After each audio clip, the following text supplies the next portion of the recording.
Welcome back to the Stretch to Floor podcast. I'm Matt, and I'm here with Venush, and we're about a quarter of the way through the season. 72 games, about 18 games of the quarter of the way through. Most teams have played 16, 17 games. So we thought it's a pretty good time to kind of just like do a quarter of the way through the season checkup on the league.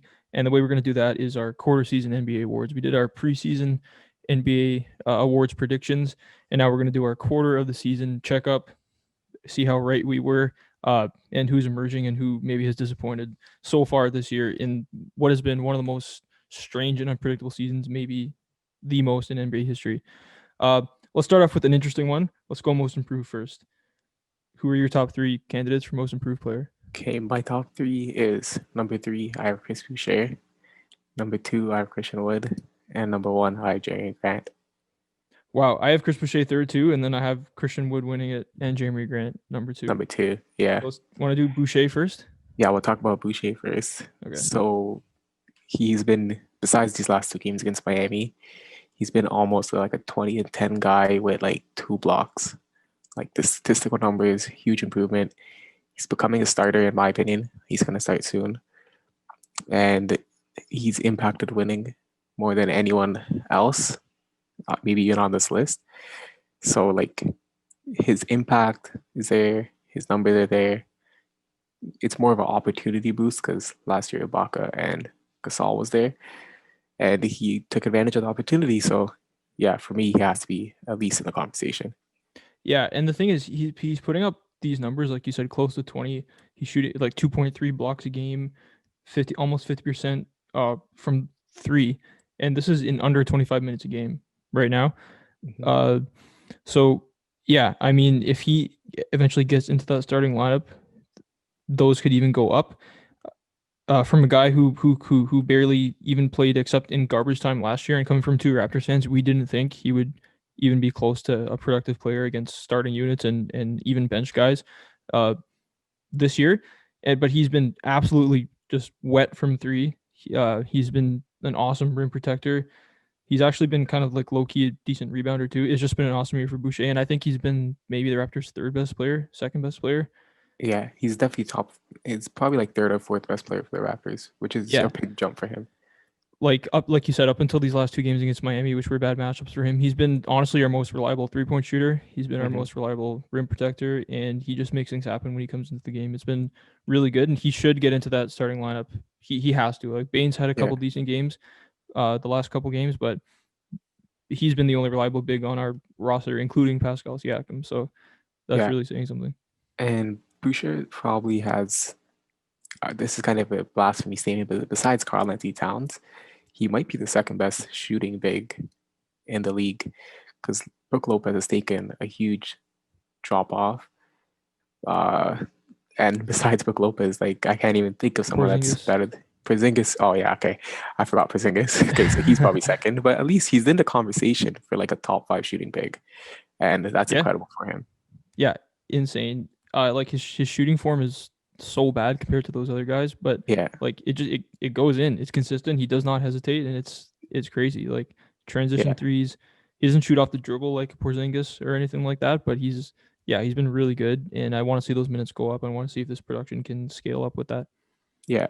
And one thing to remember, he's not a super young guy, which a lot of Yeah. people who aren't Raptors fans assume he would. Like if he was 22 minutes, if he's 22 years old, like we would be feeding the ball because it'll Oh be yeah. all about growth, growth, growth. But yeah, he's in his late 20s, like 27 if I'm corrected. 20. He just turned 28 like a week ago or 28. something. Yeah, so like this is his season, this is his peak, and Yeah. he's doing pretty well. And he's honestly potential trade candidate. Like I don't know if his value is ever going to be as high as it is right now. Yeah, So I would not be shocked if he got traded out with like Norman Powell. We mentioned yeah, a Miles Turner trade before. Miles Turner has been like unbelievable this year, so I don't know if that's gonna happen right now, but definitely something to keep your eye on. All yeah. right, so who do you want to do? You have Grant one, I have Let's Grant do two. let's do Grant. Okay. And the reason I have Grant above Wood is because of that 25 points per game, Yeah. essentially. You like there's only a handful amount of people that do that, and they're all stars. Well, besides Bradley Beal from last year, but he should be an all star. Yeah. So like this is basically a role player jumping into like a guaranteed all star spot. And I get Wood's numbers aren't too far off, but the reason I have Grant above is who does he have on his team? Wood's got John Wall. Now he's got Victor Oladipo. Before that, he had James Harden. Yeah. Took pressure off him. He has decent role players in Daniel House, PJ Tucker, DeMarcus Cousins. And when you have better players around you, yes, it is harder to get your stats. I'm not trying to dispute that fact. But it also means you're not getting doubled. You're not getting tripled. And Grant is kind of getting doubled and tripled sometimes. So that's when I said, like, hey, if he could do it out of those doubles and triples, he deserves the award. Yeah, to be fair, he honestly might deserve the award right now over Christian Wood because this is not who we're predicting is going to win the award Yeah. after another 60 games.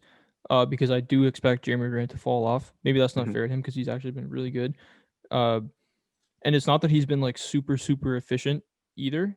So like it probably is more sustainable than I'm thinking it is. But yeah, he closes games for them. They run the whole offense through him. He's been Yeah. by far the best player. He has no other players on his team. He's shooting a career best 40% from behind the 3-point line and on 6.7 attempts. If he can keep that up, I honestly don't see why he's not going to average 25, but he's going to average 22 at least. Yeah. Uh, so he will be in the top 3 by the time the end of the season comes. And yeah, like you said, he's not getting doubled. He hasn't played with a point guard. Killian Hayes has been out forever. Blake Griffin's been terrible. Yeah, he's getting Yeah. doubled. Yeah, like he probably honestly does deserve this award. I look at Christian Wood's numbers: 23.5 points, 11 boards, 53% from the field, 36% from three, 1.8 blocks a game. Like in my opinion, he's turned himself into one of the best two-way bigs in the league. Like I would take Giannis, obviously Embiid, AD, Bam over him as a two-way big, but like I can't really think of too many more that I would right now. I don't know. His defense, like switchability is good, but like when he's like a big, kind of the same problem as Boucher Yeah, has. yeah, Like when it's a Joel Embiid, when it's a Boucher, when it's even like a Steven Adams, someone that's just like big and physical, these guys kind of struggle. And yeah, I just want to see Christian Wood in those matchups before I really say he's a two-way player. But yeah, he has good mobility, and that kind of all you need, a mobility and a jump shot. And if you're 7 foot tall and you have both of yeah, those, you're kind of a 20 and 10 guy. Like that's all you need to work on, mobility and a jump shot. That's what he has. And his last year numbers were 13.1 and 6.3, so it's almost doubled. yeah, So yeah, like he's probably gonna win this award or at least be in the top one, two. yeah. It's just they're like so neck and neck. Their stats are neck and neck. Their last year's stats are neck and neck. It's just I gave a situation, and I think playing by yourself is harder than playing with John Wall and Victor Oladipo. Yeah, and just going back to Grant for a second, that 25 a game is a 13-point increase from last year, Yeah, and he was not considered like a no name just like bencher. He was in the starting lineup. He honestly starting played lineup. Yeah, some really good minutes in the Western Conference Finals for Denver, and to increase by 13 points, I don't think anyone saw this coming. So he right now, honestly, you're probably right. He probably is the most improved player. yeah, and he averages like 1.4 blocks a game. So like he's not Yeah, slouching on the defensive end. He's yeah, actually giving a effort on yeah, both sides. yeah. I mean, and Denver's record without him this year is Not the greatest. Yeah, yeah. I mean, they haven't had Michael Porter Jr., but yeah, yeah, exactly. All right, so let's move on to a slightly more boring award, Executive of the Year. Honestly, it's not boring. I'll go first, I guess. My top 3 for Executive of the Year is Sam Presti, number 3, because he's always in the top 3 for me. Sean Marks, number 2, and Rob Pelinka is the Executive of the Year for me. yeah. So I have Rob Pelinka, my number one. Uh, yeah, we all like to say Sam Presti, but we usually don't give it to rebuilding teams, so he's not in mine. My number two is James Jones. I really like the Chris Paul edition and how they're going. And Yeah, my number three, Sean Marks. You get James Harden, you have to be top three. yeah. So yeah, he's not my number three. Okay, we'll do Sean Marks first, I guess. Sean Marks, I mean, yeah, you bring in James Harden, you put together a big 3 of James Harden, Kevin Durant, A Kyrie third. Irving, one of the best offensive trios, maybe the Yeah. best that we've ever seen. Defense is a whole other question. They're coming off 2 straight losses to Cleveland. Granted, Kevin Colin Durant didn't Sexton. play in the second one. But yeah, Colin Sexton just tore them apart. But anytime you put a big 3 together like that, just amazing. He has to be in this in the consideration. And I like your Phoenix one. That James Phoenix team, Jones. James Jones. Oh my God, that team is so good. Chris Paul is averaging way less points than he did before, last year. Same with Devin Booker. We thought he'd be like an MVP candidate. DeAndre Ayton, I expected to have a way bigger year by the numbers, but that team plays together. That team plays defense, and they've. I think they're my second. I like them the second best in the West behind the Lakers, in my opinion. Like I, it's That's between that, them and the Clippers, but that would be an awesome series. I think. yeah, the fact that they could even have an awesome series with the Clippers is a big improvement. Yeah. So yeah, that's why I gave James Jones his credit. He's number two, but the guy who's number one, he built the best team. Yeah. He had the greatest offseason, and trading for James Harden, even though it was huge, it's still not enough to beat what Rob Pelinka did this No. offseason. Bringing in Dennis Schroeder, bringing in Montrezl Harrell, both on good contracts. Yeah, he's the executive this year.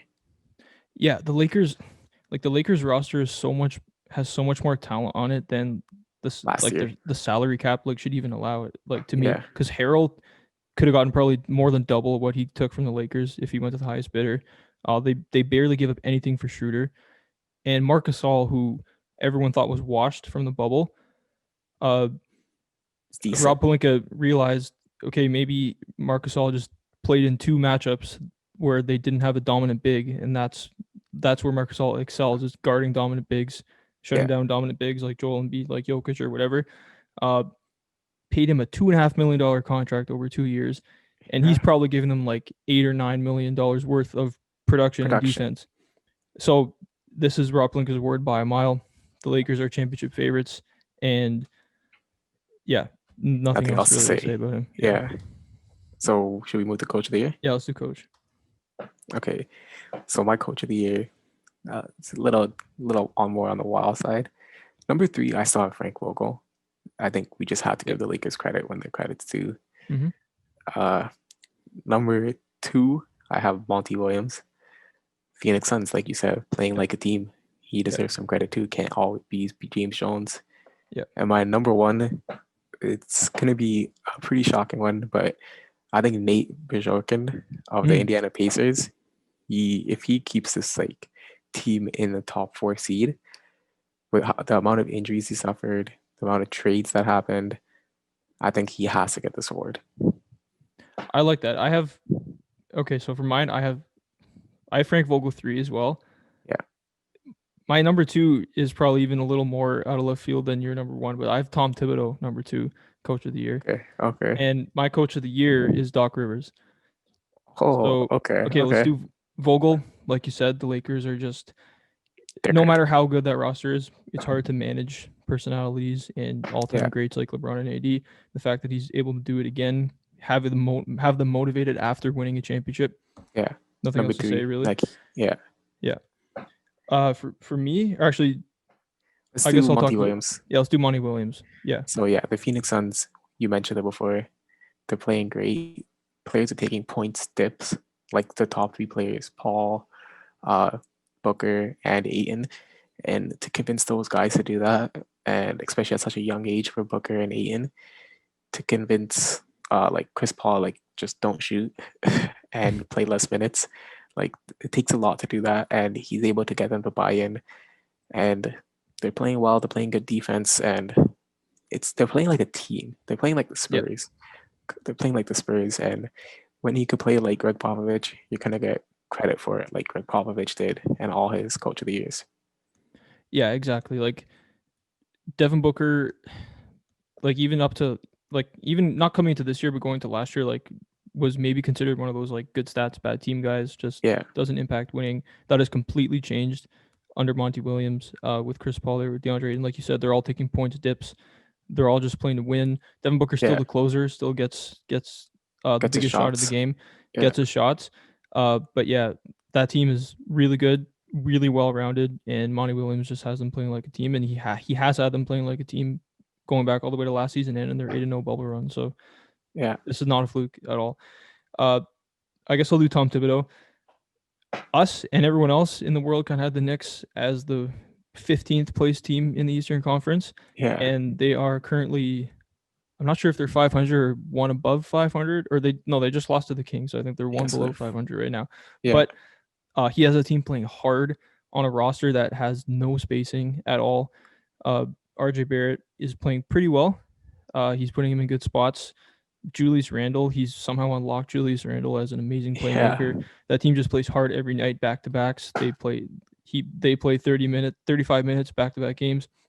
They don't complain. They play as a team, and they're just completely outplaying expectations. And for me, that gets him into the top three.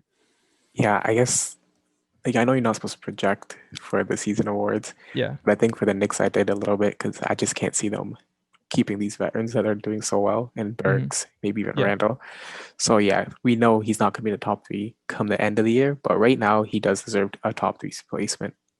Yeah. He's just built a culture there that kind of just appeared overnight that was Yeah, not there before. Now they're probably one of the most hardworking and respectable teams in the way they play in the league, and that's a huge part to do with him. yeah. I guess we could talk about Doc Rivers next, your Yeah. number one, and I like the pick. He basically unlocks Joel Embiid. Joel Embiid's basically playing like a Kevin Garnett role Yeah. when Kevin Garnett was on the Celtics, except for more points, and that's good. Yeah, they're the best team in the East, Yep. or they're Best team in the East. so yeah. Usually, coach of the year goes to one of the one seeds, and we have Lakers at number three, and it's pretty fair to assume that the other Eastern Conference side gets the award. So yeah, that's probably the most likely and most probable person to get the award. So yeah, that makes sense. Yeah, like you said, he's unlocked Joel Embiid. They're a top five defense. Uh, they've been one of the teams hit hardest by these COVID. COVID regulations and everything like that, but they're still winning. Uh, Tyrese Maxey, he's put him in good spots. Ben Simmons is like by the numbers, his numbers aren't great, but He's he's impacting. still impacting that team, especially on the defensive end. Yeah, Yeah, and pretty much the case for him. He's the number one seed in the East. number one He's seed. gotten out of Joel Embiid what we kind of started to give up on, and for me, that puts him as number one. Yeah, if the awards were actually handed out today, Doc Rivers would win it because more than likely it's a one or two seed that wins it, and an improvement from what they were sixth or fifth last year, Yeah, all the way to number one is a pretty big improvement. So he would win it. I just wanted to give Nate Bishurkin a shout out because he was a Raptors assistant coach, yeah, and they lost TJ Warren. They just got back Jeremy Lamb for the last two mm-hmm. games.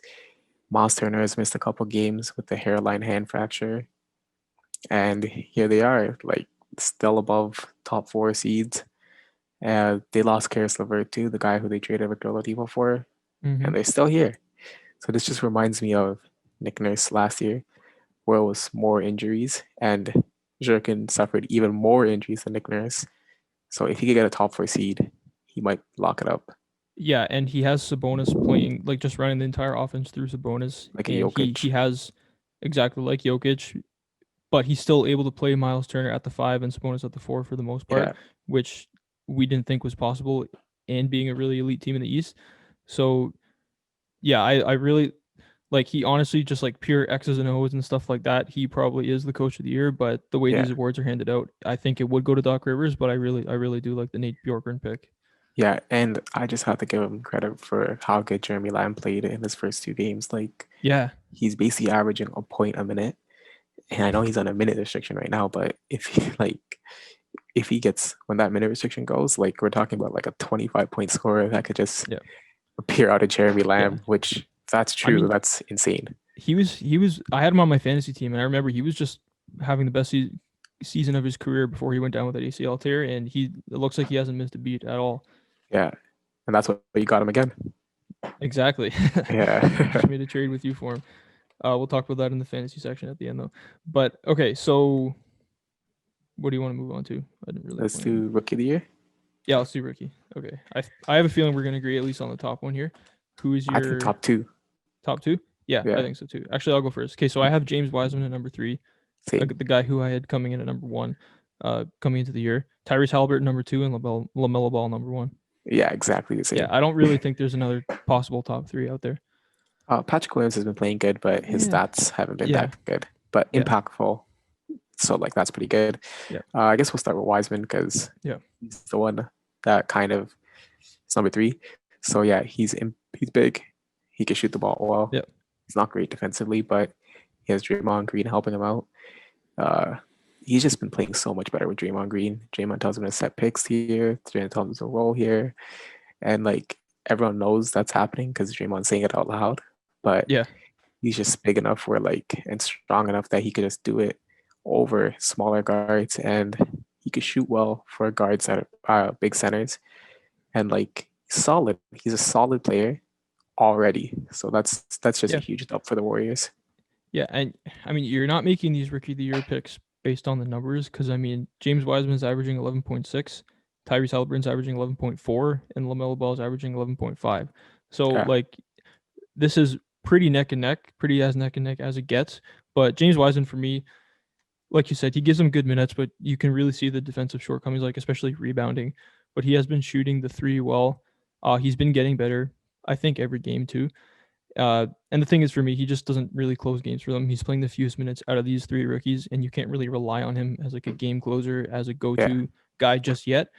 But I think you can say that about the first two guys. So for me, that just puts James Wiseman at number three. But I think this could change by the time the end of the season comes around because he is improving, especially with Draymond, like you said. So, but right now, I think he's at number three. yeah, and he's also has the luxury of playing with Steph and Draymond, so that's why we kind of dock him a little bit because Yeah, he's starting, he's playing with great people. So that number three spot, I think he'll be happy with it. yeah, I agree. All right, so Halliburton, like I said, he's averaging 11.4. His numbers, I mean, he's shooting 50% from the field and 47% from three, so those are awesome numbers. But for me, you don't look at the numbers for Tyrese Halliburton. This guy is maybe outside of Fox, maybe even ahead of Fox. He's been the Kings' most reliable player. He just Yeah, knows what to do on both ends. He fights every possession. He knows where to be. He knows what passes to make. He's not a guy who you give the ball, say, really get me a bucket, make a play, but everything except that, that's what he does. And he's been just amazing. Like I said, shooting the ball. He just knows what passes to make. He's not afraid of anything. He's just one of the smartest rookies I've really ever seen. And he's still skinny. And if he can even just like add some muscle, I think he can be honestly one of the best like guards in the league. Like he's yeah, that good, I think. yeah. Like he's already playing. I'm gonna do a lot of player comparisons here. He's kind of playing like a Ricky Rubio of last year, where he can shoot the ball, play make, very steady hand, and he has shown potential to be like a Chris Paul level player. So I think when Buddy Hill goes away, Tyrese Halliburton kind of takes that playmaking point guard role, but he guards shooting guards, Yeah. and then he just throws the ball to Fox and Fox becomes like a scorer. I think that's a really good backcourt, and I think like we could see like a Chris Paul level player here, like, and that's a lot because I think like Chris Paul, like play wise, I have him as like one of the best point guards ever. Yeah. So Yeah. it's a lot of expectations for him, and 20 games in, he seems out of this world. He looks like a 7, 8 year veteran out there. He Yeah, just makes things happen as a rookie from the moment he stepped onto the court, and I've like it. I did not expect that from him. I think we all knew he was going to be good. He should have gone a little higher than he did. yeah, But the fact that he went under Killian Hayes is looking really bad right now, even though yeah. Killian Hayes has been really injured. But yeah, so why we both have Lamelo Ball as the rookie of the year over Halliburton and Wiseman. What puts him in the top spot for you? He's just winning. Like they're playing like similar roles.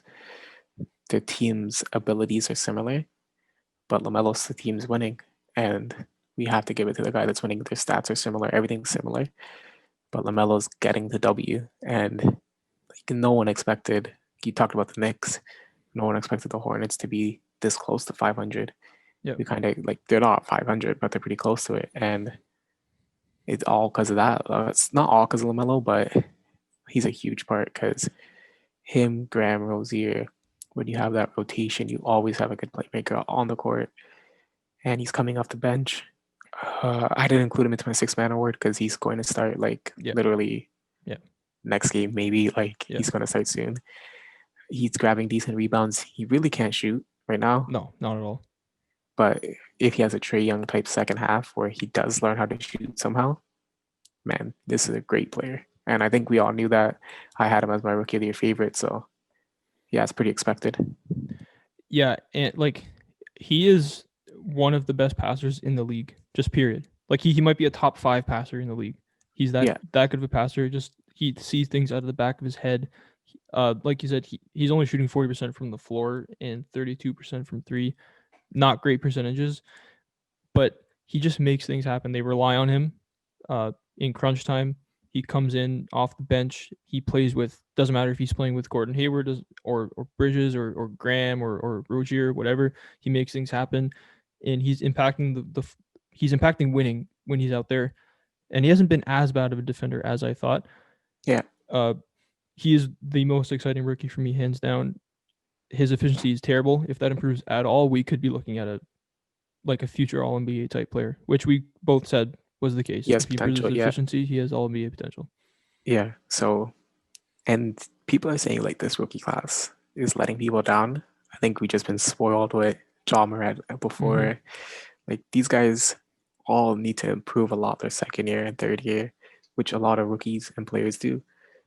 There's just no Ja Morant and there's just no Luka Doncic. Like we Yeah. got lucky those last 2 years, and they're not going to have the stats of a Ja or Luka Doncic or a Trae Young. Yeah. But these guys are really good, and they all could be solid all stars, Yeah. even all NBA level players in the future. Yeah. Like if you look at the stats, if you don't really watch them, it might look like a very They're disappointing rookie bad. class to you. Yeah, But you watch Halliburton and you watch Ball, like yeah, Lamelo Ball is impacting winning out there, and he has been the difference maker in a lot of their wins. I mean, they only have like 6 wins or 7 wins, but still, yeah, he is impacting winning right away while being this inefficient. If he improves that at all, he could be one of the best point guards in the league. yeah. I agree. Yeah. All right. So do you want to move on Six to man. six man? Yeah, let's do six. Yeah. Okay, for six man, I kind of have. Uh, I'm kind of a little hypocritical because at three I have Shake Milton, who I think will stay in the Mm. six man role. At two I have Jordan Clarkson, someone who will stay in that six man role. But at one I have Chris Boucher, who is probably going to start, and that's the Yep. reason I don't have Lamelo here because I said he's going to start, so I'm not considering him. Yeah. But Chris Boucher, he's just been so good off the bench.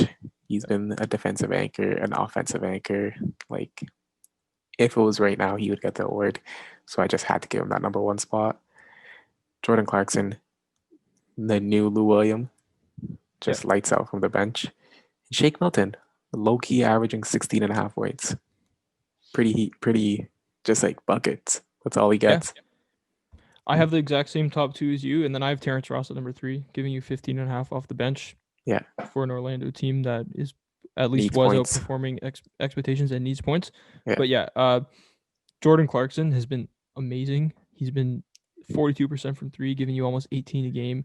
Just makes things happen, gets you buckets off the bench. Literally Lou Williams. Yeah. And he's the new Lou Williams. Lou Williams is. This is going to be the year where I think he doesn't finish in the top 3, and Jordan Clarkson is going to take his spot for the next 5 years. Yeah. Yeah. we already went over Boucher for most improved, but he's been the Raptors' most reliable shooter, most reliable shot blocker. Like you said, defensive anchor, offensive go-to option. And right now he's only playing like 23 minutes a game or something, so that qualifies as a six man to me. He's been coming off the bench. He is going to move into the starting lineup, but as of now, he would take home that award. Yeah, and at the end of the season, I think both of us are expecting Clarkson to take this award. Yeah. And we expect guys who have been injured, like Gallinari, to come into that role and into the conversation. And Shake Milton, now that Seth Curry's back, Danny Green's playing better, maybe his minutes decrease. And Tyrese Maxey has showed he is at least a rotational player, so maybe his minutes increase. But yeah, Clarkson has entered that Lou Will spot where for the next 5 years, he's going to be the favorite or second to win this award. And yeah, he's perfect. Sorry, 1 sec. All right, let's move on to Defensive Player of the Year. I guess I'll go first. My top 3, I got Rudy Gobert number 3, Miles Turner number 2, and Anthony Davis number 1. Yeah, I got the same list. Yeah. Anthony Davis, we said it was just a award to lose. He's not losing it. He's going to win this award. It's pretty easy. I don't even know if we need to talk about him. Miles Turner, he's doing something that hasn't been done since the 60s, average 4 blocks. He has to be right under Anthony Davis. And then Rudy Gobert, always going to be top 3 his whole career. Always going to be top 3. Giannis doesn't crack this top 3 right now. He's been getting a lot of hate for not like guarding the best player on the opposing team. Yeah.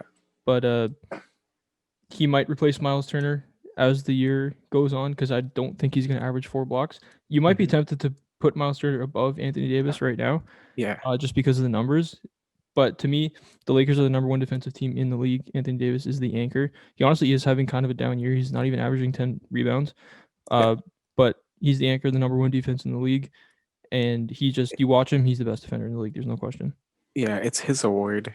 Like he kind of last year it was so close between him and Giannis, Yeah. and he lost it. Like he's gonna win it. Like Yeah. No, no. there's not even Yeah. point discussing it to be Yeah. honest. There's no point. There's no Yeah, point.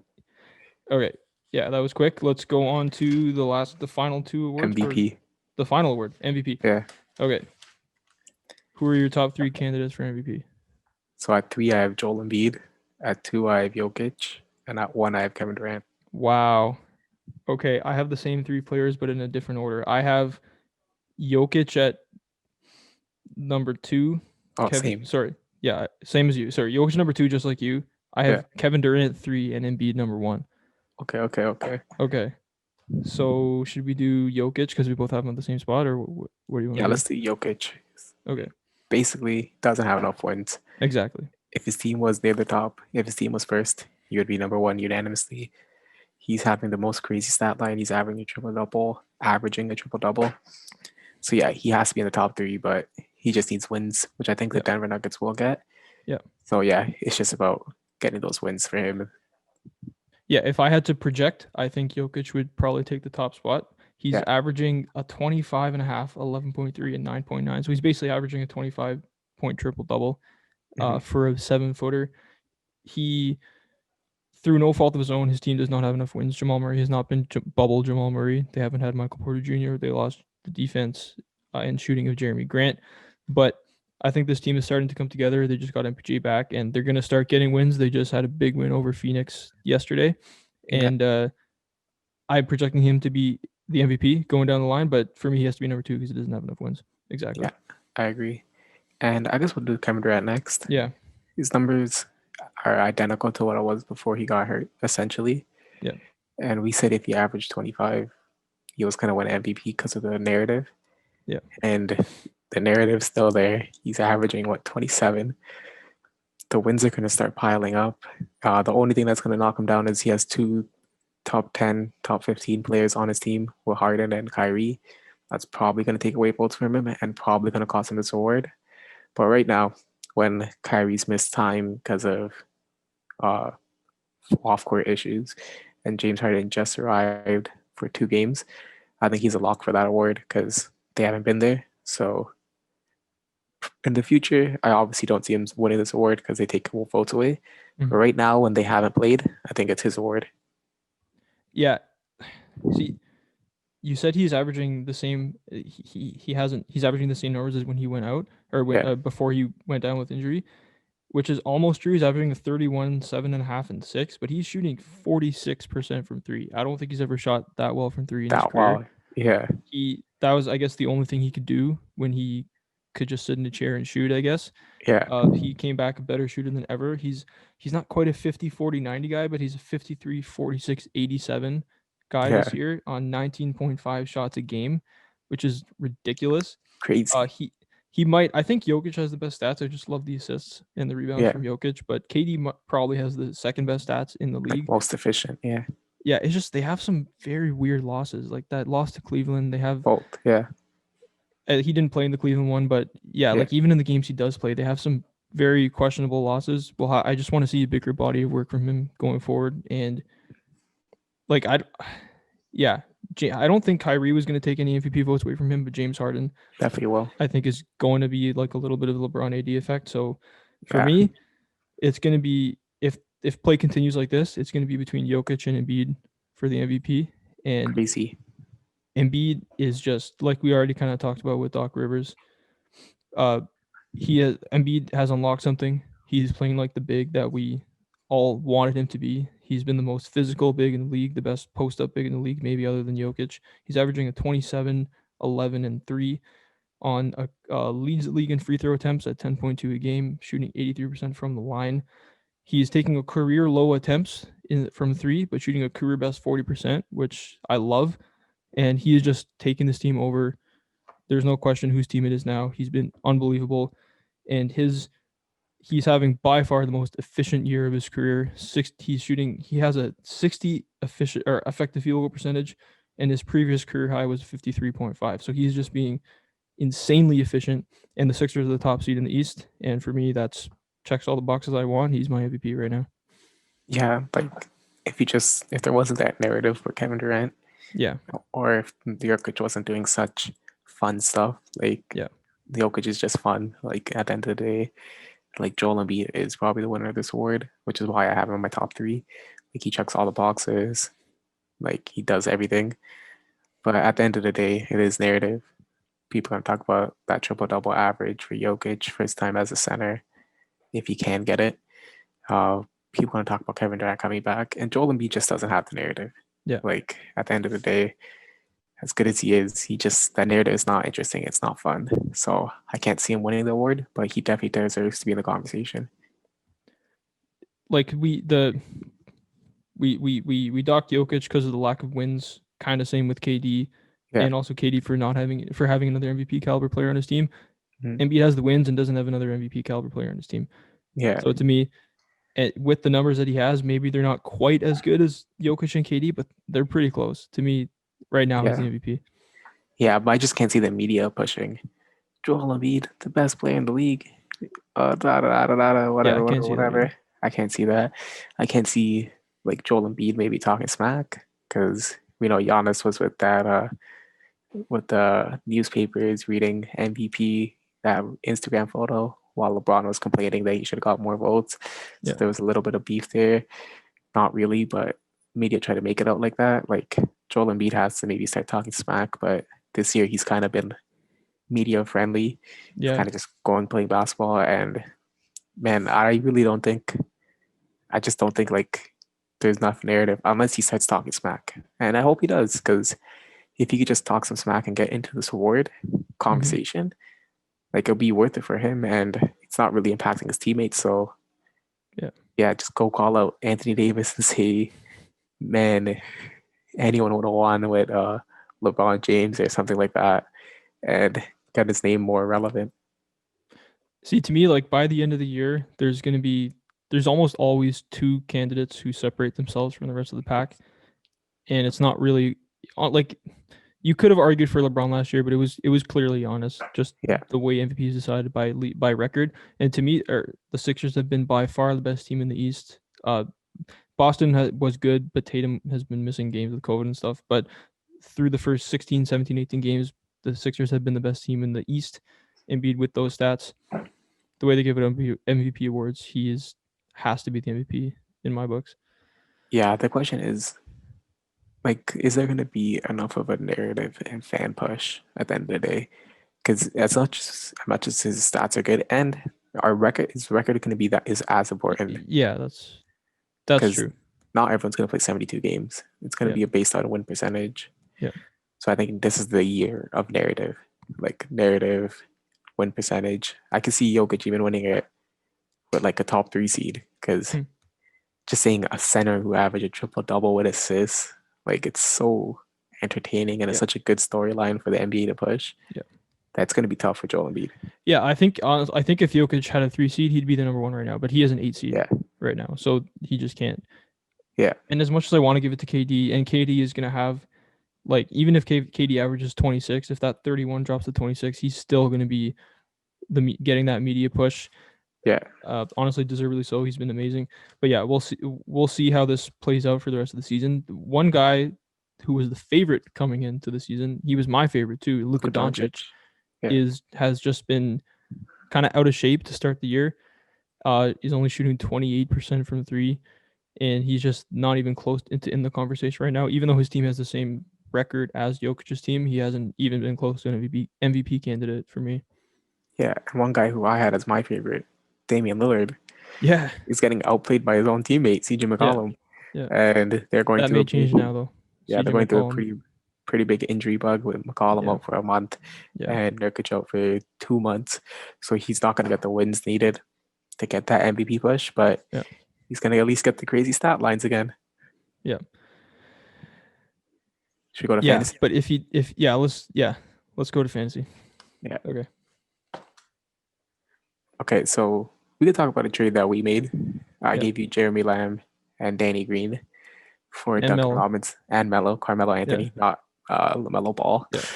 for Duncan Robinson. Let us guys know who you think won. Yeah. People are saying Matt won the league. I think I won. I think Duncan Robinson's pretty good. Yeah. So the pickup for the league is also involved in our trade. It has to be Jeremy Lamb. If he's available in your wires, go pick him up. He's getting the ball a lot. He's getting a lot of touches, high usage. He's going to be pretty good for points, threes, and all percentages. Yeah. Coming fresh off an ACL tear, he played 19 minutes and 28 minutes, scoring 10 in the first game, and then put up a 22 and 7 boards in the second game. He looks like the same old, maybe even better Jeremy Lamb. So pick him up right now, like you said, if he is currently on your waiver wire. And another guy who's going to benefit, who I picked up based on your advice, who's going to benefit from the Nets' big threes, Jeff Green. Since James Harden got there, he has put up a 10 and 4, a 14 and 6, a 16 and 7, and a 13 and 2. So if you need just some threes, some points, a pretty good field goal percentage, Jeff Green is your guy, and he is one of the biggest winners from the big three trade for the Nets. Yeah, and last but not least, Alex Burks. He's returned from injury. Yep. 31 minutes, 27 minutes.